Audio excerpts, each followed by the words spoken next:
Kezir kalmışsan. Niye sana zabit rüşvesi vermeyipler? Gelir almışım. O kıymetlendirebilir miyim? Ben sana leytinant rüşvesi verdim. Bugün bu merasimden sonra leytinant vagonlarını buna verirsin.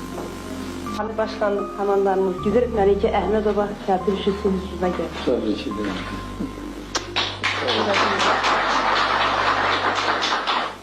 Möhtərəm prezidentimiz, mən artıq 7-ci ildir ki cəbhədəyəm. Səngər qardaşlarımla, o qartal igidlərlə çiyin-çiyinə dayandığım üçün fəxr edirəm. 3 qardaş itirmişəm.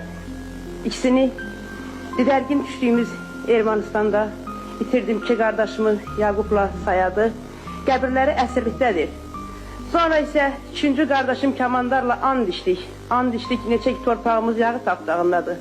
Neçə ki yurdumuz düşmən əlindədir. Biz onu xilas etməliyik. Qardaşımla ikimiz qələbə sorağı ilə getmişdik. Qardaşım Kamandar Fərrux dağında şəhid oldu. Ancaq mən bunun üçün heç vaxt kədərlənmirəm. Mən məğrur dayanmışam düşmən önündə.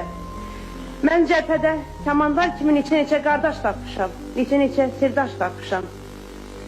Mən isə şahid kimi hələ də yaşayıram və qələbə sorağı gözləyirəm. Mən sizə söz verirəm, bu yoldan dönməyəcəyəm.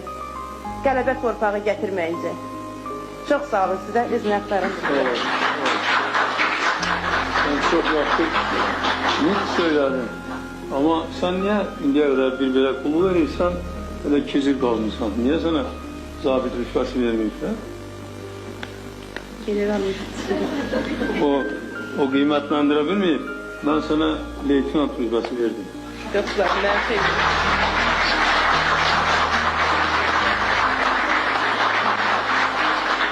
onu da deyim ki, mənim şəhid qardaşım Kamandar leytenant rütbəsinə çatmışdı, ancaq o rütbəni ala bilmədi.